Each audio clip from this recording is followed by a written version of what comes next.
Hello my सीएमएचएम्स, कैसे हैं आप सभी लोग। आशा करता हूँ आप सब लोग बहुत बढ़िया होंगे, एंजॉय कर रहे होंगे हमारी सारी क्लासेस को जो कि इस उत्कर्ष बैच में आपको दी जा रही हैं। हमने लास्ट सेशन के अंदर क्या देखा था, लेवी इन कलेक्शन देखा था। लेवी इन कलेक्शन में भी हमने बहुत सारी बातें सीखी थी। मैं फटाफट से आपको रिकॉल करा देता हूँ यहाँ पे कोड से, जो हमने कोड बनाया था। तो लेवी का मतलब हमने सीखा था कि जहां पे जीएसटी लगाया जाएगा, लेवी किया जाएगा, ठोका जाएगा, फिर उस ठोके हुए टैक्स को कैसे जेब से निकालना है इंसान की, उसको बोला जाता है कलेक्शन। ठोका कैसे जाएगा, ठोके जाने के लिए बहुत सारी हमने बातें सीखी थी जो कंडीशन पूरी होनी चाहिए, जिसके अंदर मेजोरिटी ऑफ द कंडीशन 6 थी। 1 2 3 4 5 6 है ना, ये सब कुछ था। 1 2 3 4 5 6 मैंने इसमें से आपको बोला था कि कंडीशन नंबर 1 और 6 मोर ऑफ अ कंडीशन मान लीजिए, एग्जैक्ट कंडीशन तो नहीं है लेकिन मोर ऑफ अ कंडीशन मान लीजिए।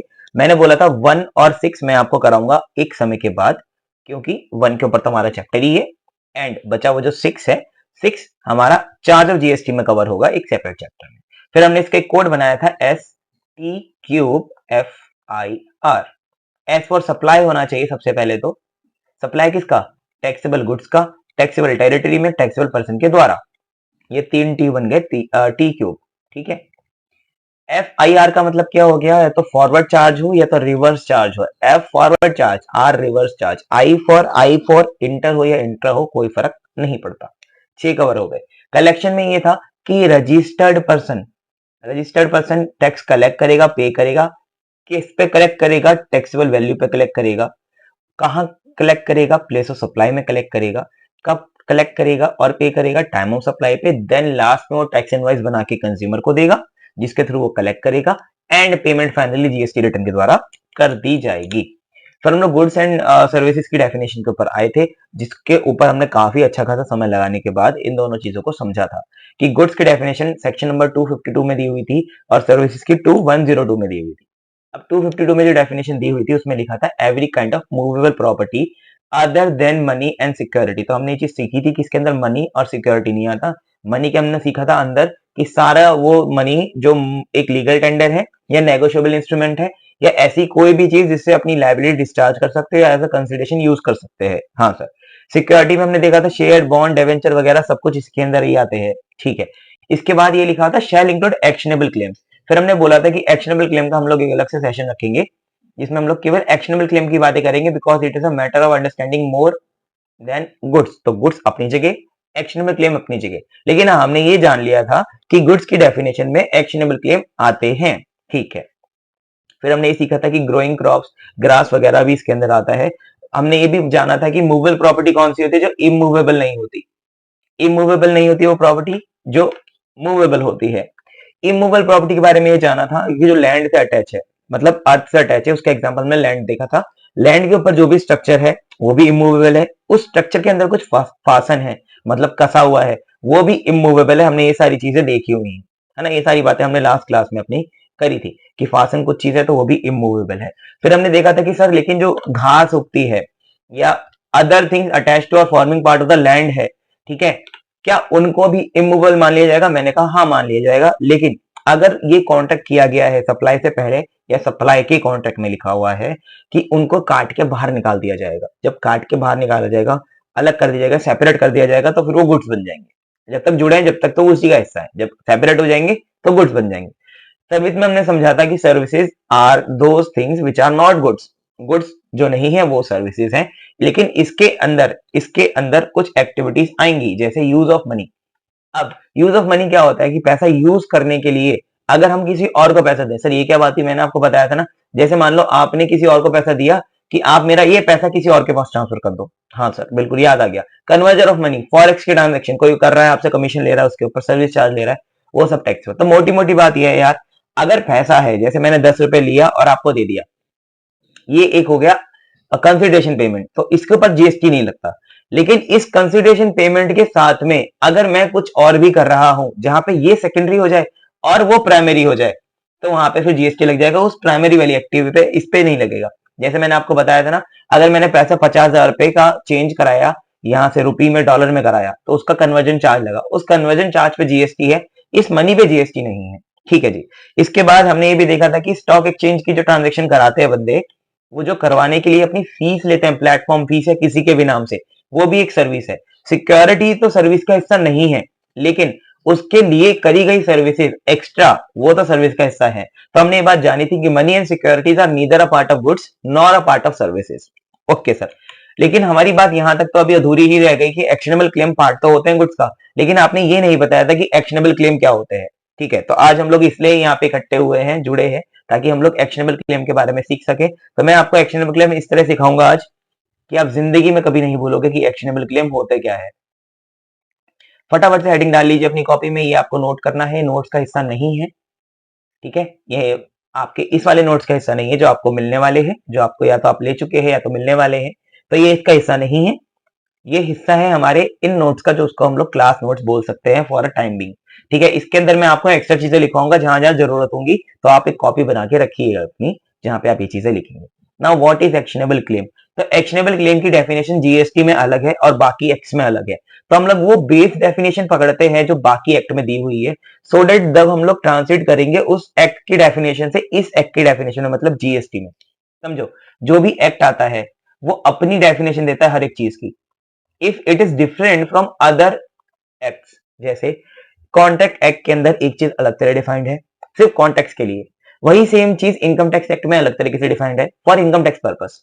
इसी तरह जो भी एक्ट बनते हैं बेटा पार्लियामेंट में, उनके पास सेक्शन नंबर 2 होता है। जैसे सेक्शन नंबर 1 हमारा होता है, ऐसी सेक्शन नंबर 2 होता है हर एक एक्ट में। सेक्शन नंबर 1 उसका बताता है स्कोप, वही सेक्शन नंबर 2 उसके बताता है डेफिनेशंस, जो भी रेलिवेंट डेफिनेशन उसमें अगर बाकियों से अलग है तो भी बताई जाएगी, बाकियों वाली है तो भी बताई जाएगी, फिर लिख दिया जाएगा। जैसे मान लो इनकम टैक्स एक्ट के अंदर कोई ऐसी डेफिनेशन है जो हमें कॉन्ट्रैक्ट एक्ट वाली उठानी है, तो इनकम टैक्स एक्ट के अंदर उस सेक्शन में लिखा जाएगा कि मान लो सेक्शन नंबर 2 और 10 है, तो उसके अंदर लिखा हुआ है कि भाई रेफर करो कॉन्ट्रैक्ट एक्ट वाली डेफिनेशन, यहाँ पे सेम डेफिनेशन।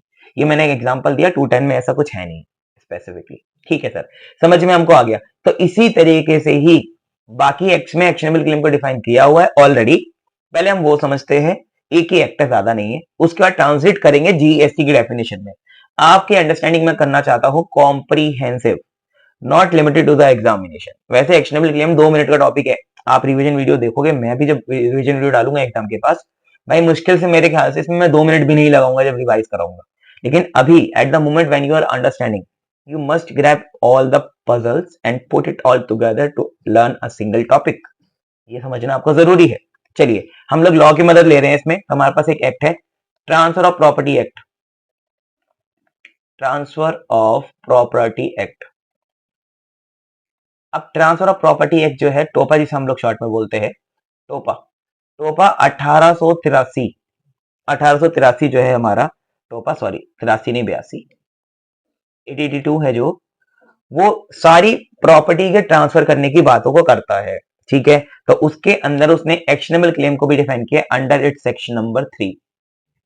तो टोपा एक्ट सेक्शन नंबर 3 में कैसे डिफाइन किया गया एक्शनेबल क्लेम को, आप ध्यान से समझना। क्या लिखा है? An actionable claim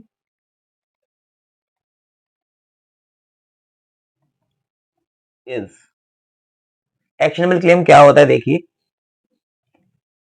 a claim of any debt, किसी भी डेट के क्लेम को एक्शनेबल क्लेम कहा जाता है। अभी मैं डिटेल में भी समझाऊंगा आपको, टेंशन मत लीजिए। Other then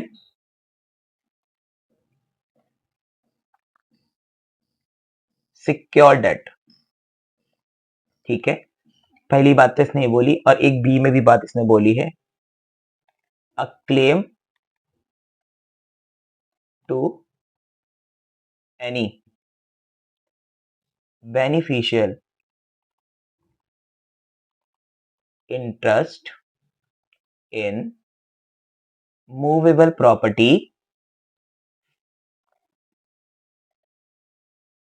a claim to any beneficial interest in movable property that is not in the possession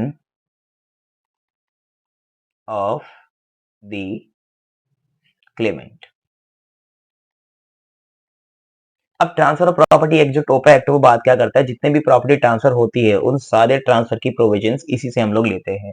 तो this is one of our most oldest, you can say most old act in the country, still working as it is, with obviously some amendments, कुछ amendment इसमें आई हैं, but ये अभी काम कर रहा है, बहुत पुराना एक्ट है। तो ये बताता है कि actionable claim is a claim of what, of any debt, but इसके अंदर सिक्योर डेट नहीं आता। अब आप सभी को पता है डेट दो तरीके के हो सकते हैं हमारे पास, डेट दो तरीके के हो सकते हैं, एक तो सिक्योर्ड, एक अनसिक्योर्ड। सिक्योर्ड का मतलब जहां पे कोई चीज मॉर्टगेज है या प्लेज है। प्लेज एंड मॉर्टगेज आपने कॉन्ट्रैक्ट एक्ट में अच्छे तरीके से पढ़े होंगे, है ना, इंटरमीडिएट वाले बच्चों ने एडवांस में पढ़ा होगा इसको, ठीक है। आपने डेट को पढ़ा कि वो क्या है, सिक्योर्ड है, मतलब उसके पीछे कोई असेट है। जैसे फॉर एन एग्जांपल मान लीजिए मैंने किसी से उधार लिया, उधार के साथ साथ मैंने उसको बोला कि भैया अगर मैं उधार नहीं चुका पाया तो आप ये मेरा फोन ले लो और इसको बेच देना। तो मैंने क्या किया, एक अपनी मूवेबल प्रॉपर्टी को वहां पे रखवा दिया। अब अगर मैं पैसे नहीं दे पाया तो ये फोन बेच के पैसा रिकवर कर लेगा। तो ये चीज को एक्शनेबल क्लेम की डेफिनेशन से रखा गया बाहर।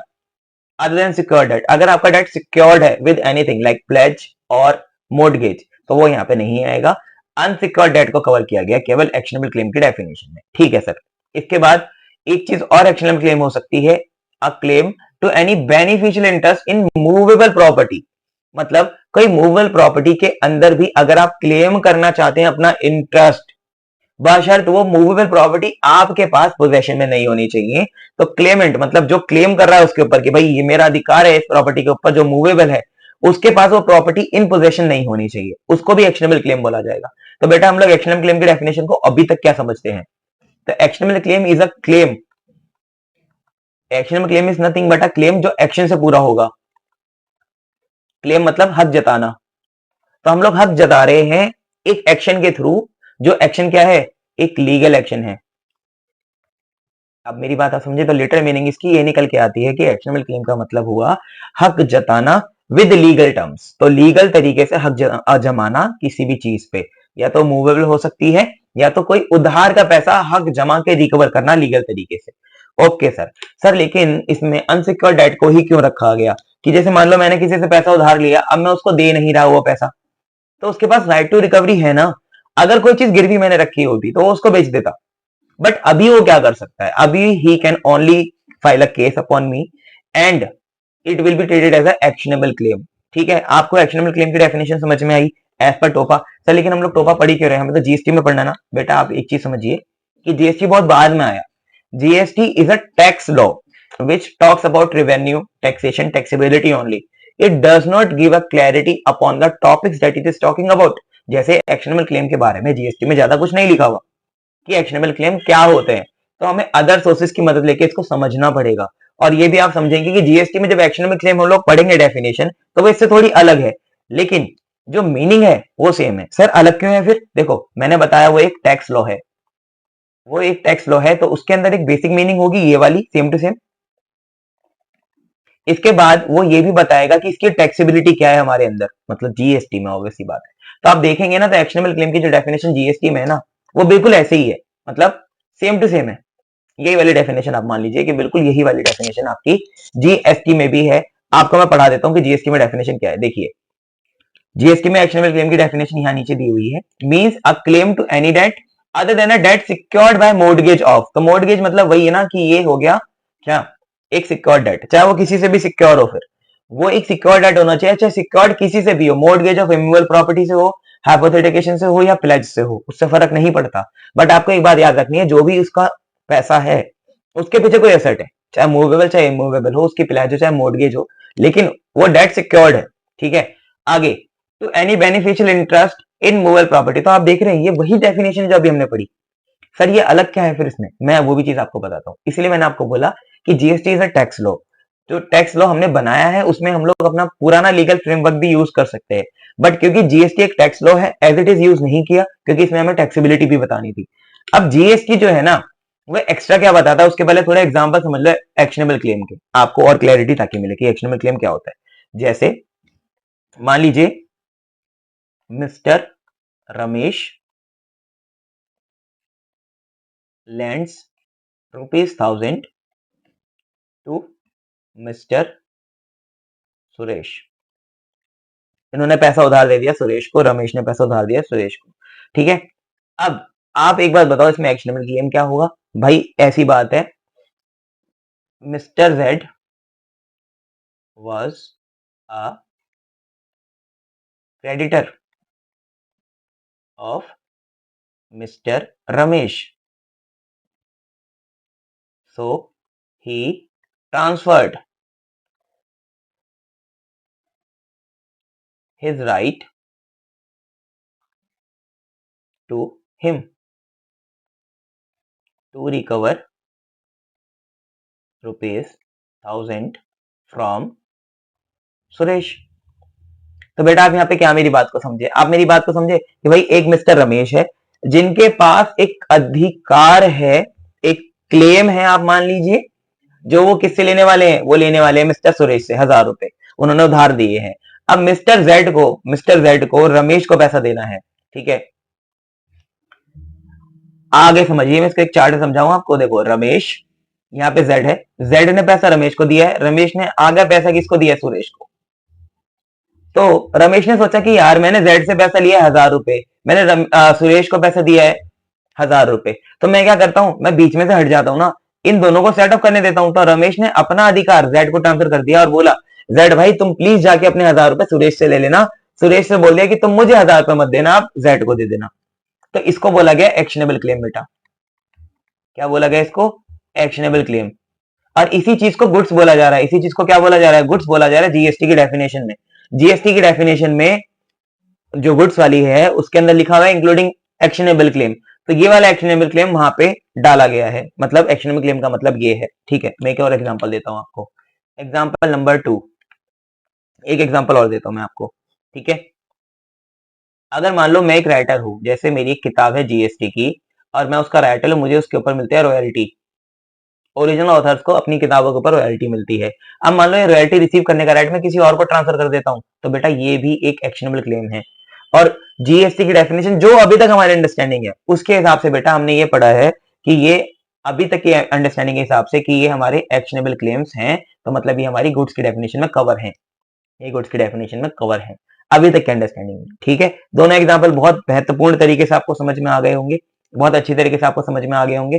कहते हैं हाँ जी सर, अगर आपको अंडरस्टैंडिंग पूरी आई है एक्शनेबल क्लेम की तो जरूर एक अंगूठा छोड़ेंगे कमेंट सेक्शन में, ताकि अंगूठे से मुझे पता चल सके कि मैं कितने बच्चों को ये चीज बहुत अच्छी तरीके से एक्सप्लेन कर पाया, ठीक है? अंगूठा जरूर छोड़ेंगे।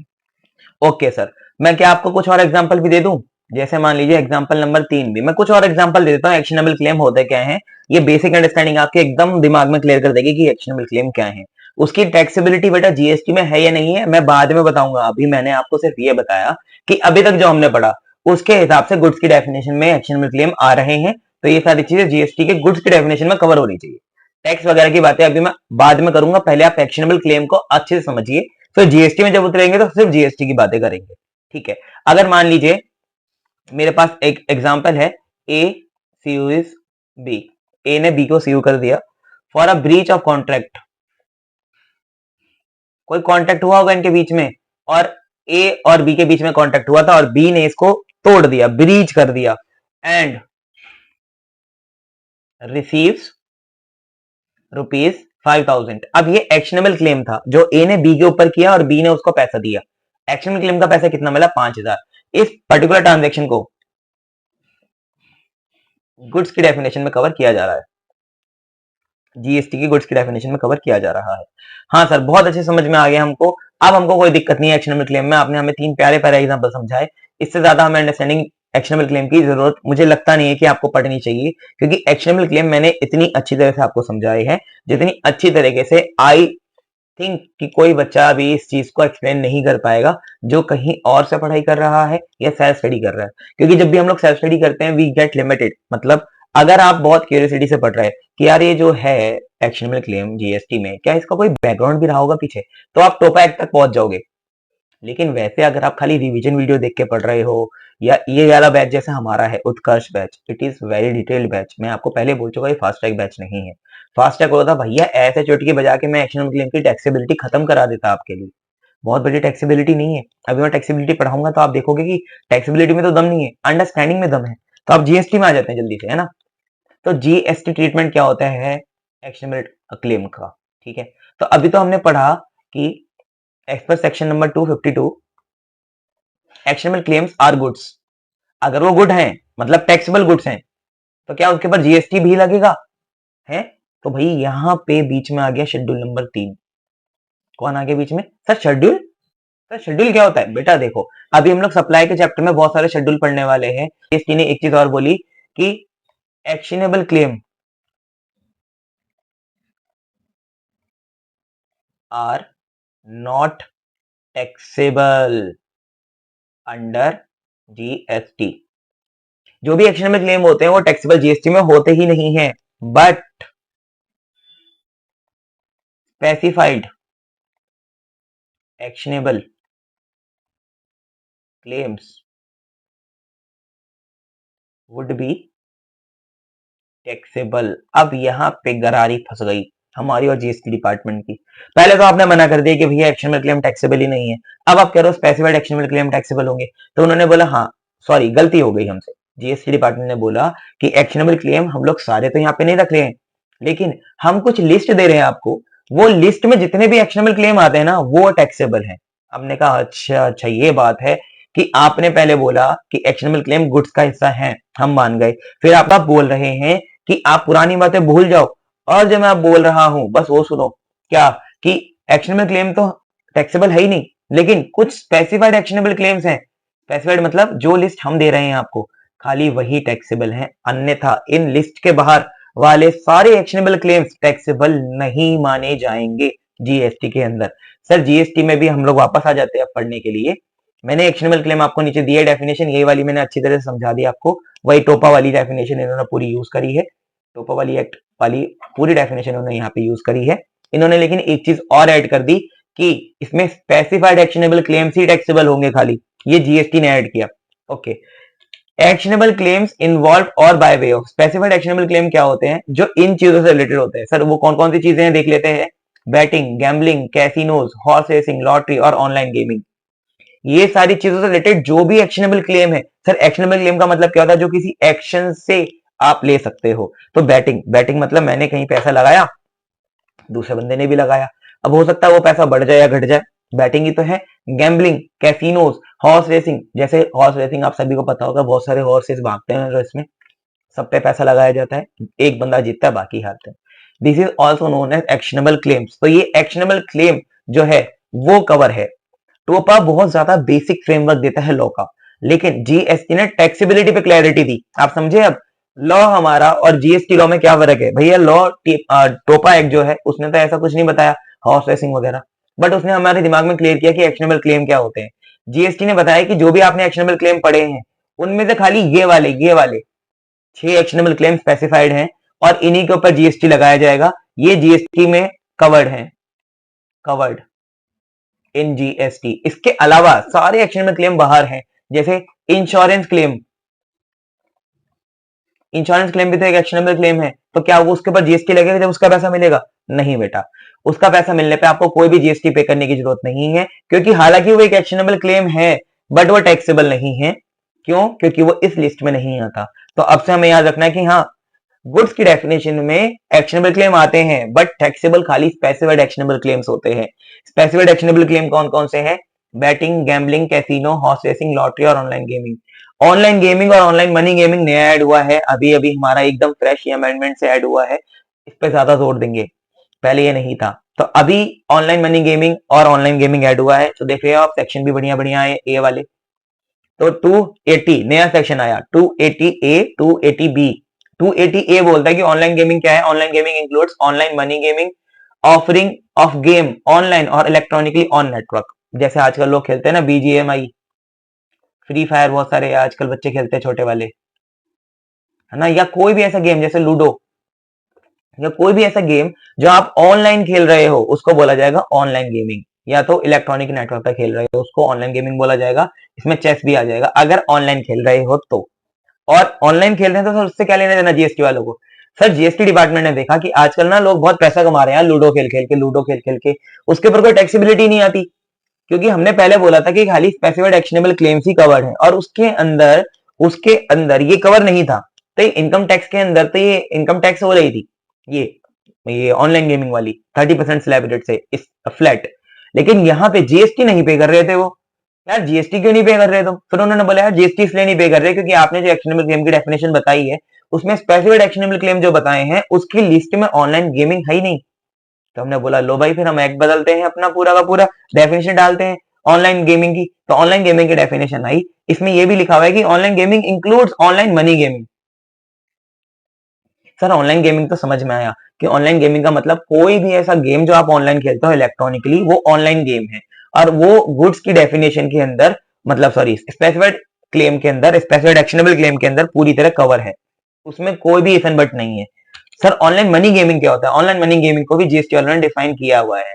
Online money gaming where players deposit और पे मनी और money is worth including virtual digital assets in the expectation of winning money और money is worth or virtual digital asset in any event including game scheme competition or any other activity or process whether or not its outcome is based on any skill chance or both and same is whether the same is permissible or otherwise under any law। यहाँ पे बात बहुत बिगड़ गई और GST वालों ने तो हद पार कर दी।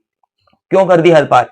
ऑनलाइन मनी गेमिंग का मतलब बोला गया है कि जहां पे आप पैसा लगाते हैं या पैसे के तरह कुछ और लगाते हैं। जैसे मान लो बहुत सारे ऐप ऐसे हैं जहां पे आप पैसा दीजिए तो आपको उस ऐप के कॉइन मिल जाते हैं, फिर उस कॉइन से आप सट्टेबाजी या ऑनलाइन गेम खेल सकते हैं। जैसे बहुत सारे लूडो ऐप में भी तो ऐसा होता है ना कि आप उस लूडो ऐप में गए, आपने कुछ पैसा डिपॉजिट किया, उस डिपॉजिट के बदले में आपको उस ऐप ने अपने कॉइन दिए। ये कॉइन कुछ पर्टिकुलर वैल्यू के होते हैं, इन कॉइन्स को लगा के आप गेम खेल सकते हैं। अब या तो आप जीतोगे या तो आप हारोगे, लेकिन ये क्या स्पेसिफाइड एक्शनेबल क्लेम में कवर है? हाँ जी हाँ जी ये स्पेसिफाइड एक्शनेबल क्लेम में पूरी तरह कवर है।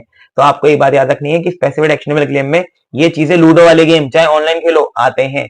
अब ऑनलाइन मनी गेमिंग में ये चीज क्लैरिटी नहीं दी कि हमने कॉइन खरीदे वहां से फिर जीते हैं, ये सब चीजें नहीं है, तो इसलिए बाद में क्लियर करी गई ये बातें। ठीक है, वर्चुअल डिजिटल एसेट हो तो भी वो कवर है इसके अंदर। वर्चुअल डिजिटल एसेट मतलब बिटकॉइन वगैरह। ओके, इसके अंदर बिटकॉइन भी आ जाएंगे, बिटकॉइन और उसके अलावा और भी सारे जो डिजिटल एसेट है हमारे, जैसे इसमें एंथेरियम, लाइट कॉइन एक्सेट्रा सारे आ जाएंगे। किसके अंदर? वर्चुअल डिजिटल एसेट के अंदर। मतलब मान लो हमने गेम खेला और गेम ने हमें मनी नहीं दिया, मनी की जगह पे बिटकॉइन दे दिया, तो आप इससे भी नहीं बच पाओगे। लोग ऐसा करते थे, गेम खेलते थे और बोलते थे हमें पैसा मत दो आईएनआर में, हमें बिटकॉइन दे दो। तो सरकार ने उन्हें भी पकड़ लिया कि भैया अगर आपको या तो पैसा मिले या तो वर्चुअल डिजिटल एसेट मिले, या वर्चुअल डिजिटल एसेट लगा के खेल रहे हो, अगर आप लगा के भी खेल लो, जैसे मान लो मुझे बिटकॉइन मिल गया, फिर मैंने बिटकॉइन फिर से लगाया उस गेम में, फिर मैंने दोबारा खेला, तो भी वो यहाँ पे कवर है। तो मोटी मोटी बात यह है कि ऑनलाइन मनी गेमिंग आप कैसे भी कर लो, पूरी तरह कवर है। लेकिन एक बात और यहाँ पे बहुत ज्यादा गंदी जो मुझे भी लगी, लेकिन फिर क्या कर सकते हैं, निर्मला ताई तो निर्मला ताई है। उन्होंने बोला परमिसेबल और अदरवाइज अंडर एनी लॉ। मतलब अगर कोई भी ऐसी ऑनलाइन मनी गेमिंग आप कर रहे हो जो कि किसी एक्ट में प्रोहिबिटेड है, इलीगल है, तो भी उसके ऊपर जीएसटी देना पड़ेगा। अरे राम राम भाई साहब, आप लास्ट लाइन पढ़ो, ये लिखा हुआ है is whether the same is permissible और अदरवाइज अंडर एनी लॉ। मतलब परमिसेबल हो या मना किया हो तो भी उसके ऊपर जीएसटी तो देना पड़ेगा। जेल जाओ तो जाओ, बाद में जाओ, लेकिन जीएसटी दे के जाना। Okay sir. अच्छा, यहाँ पे एक चीज और याद रखनी है आपको कि ये जो गेम आप खेल रहे हो, चाहे स्किल का हो, चाहे चांस का हो, चाहे बोथ का हो। अब एक इंसान ने बोला कि सर मैं तो चेस खेलता हूँ। अब चेस ऑनलाइन खेलता हूँ, टूर्नामेंट में खेलता हूँ और पैसे जीतता हूँ, मैं तो दिमाग लगाता हूँ यार, मैं थोड़ी ना कोई चांस वाला ले रहा हूँ, कोई चांस खेल रहा हूँ। आपने बोला ऑनलाइन गेमिंग के अंदर ये चांस होना चाहिए, उन्होंने बोला बेटा तुमने ढंग से नहीं पढ़ा।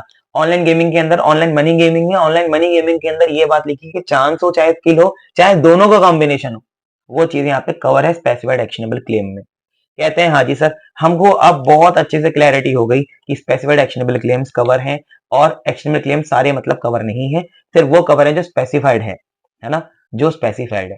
समझे आप एक्शनेबल क्लेम? देखो इतनी सी चीज समझने में हमने कितना समय लगाया। आई होप कि आपको एक्शनेबल क्लेम अब समझ में आ गए हो।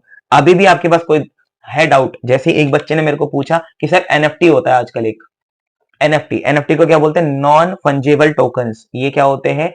आर्ट होती है ना, जैसे कोई पेंटिंग, तो पेंटिंग की एनएफटी होती है आजकल।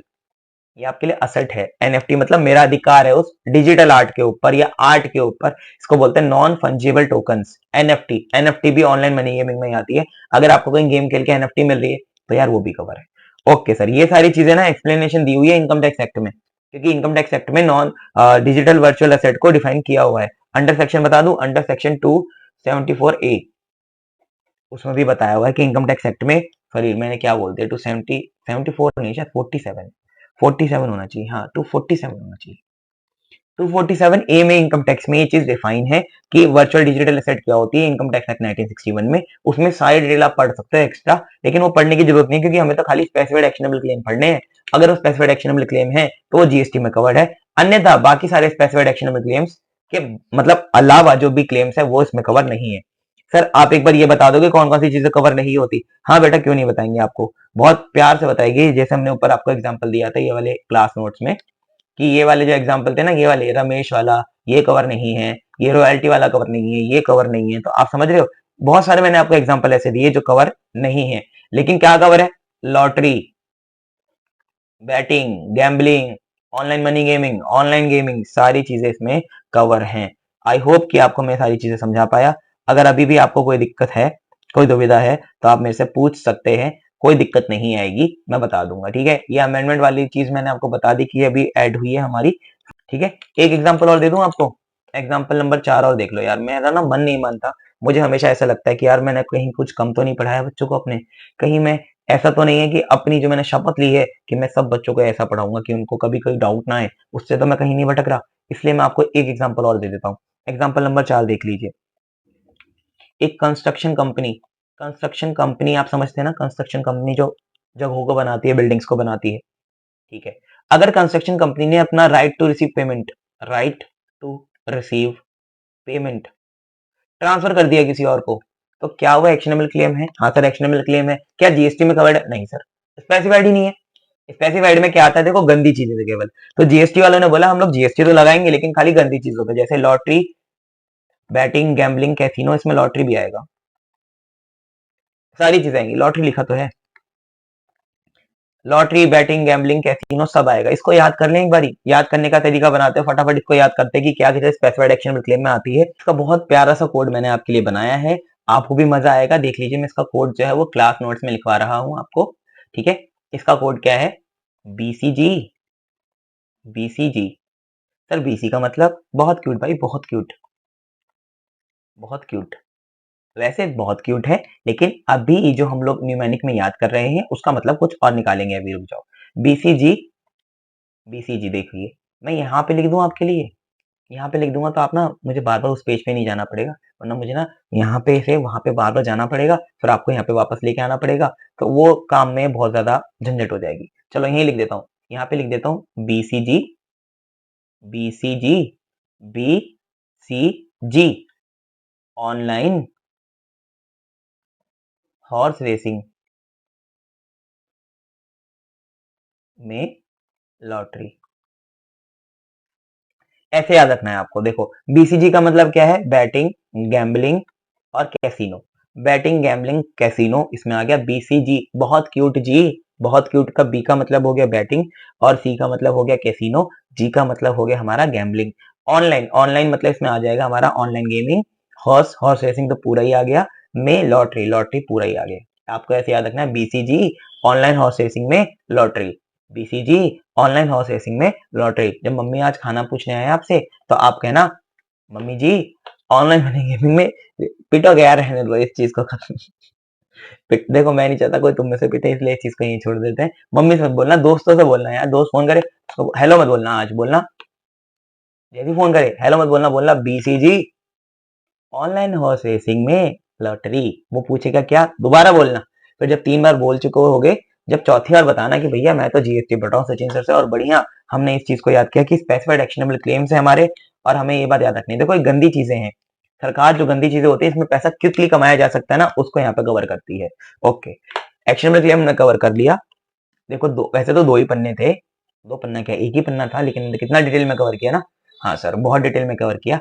अब इसके बाद हमारे पास बचा टैक्सेबल पर्सन और टैक्सेबल टेरिटरी, फिर हम लोग फाइनली सप्लाई को शुरू कर सकते हैं। चलिए आज के सेशन में इतना ही, हम मिलेंगे अगली क्लास में with a new concept, with a new energy. एक अंगूठा जरूर छोड़ के जाएंगे, सब बच्चों से गुजारिश है कि एक अंगूठा छोड़ के जाएं, और अपने भावी मित्रों को और अभी वाले मित्रों को भी शेयर करें, और अपने छोटे जूनियर्स, इंटर वाले, अगर आप फाइनल में तो इंटर वाले बच्चों के साथ शेयर करें, और अगर आप इंटर में तो अपने फाइनल वाले बच्चों के साथ शेयर कर दीजिए, सीनियर्स के साथ। ठीक है जी, चलिए अगली क्लास में मिलते हैं, बाय बाय।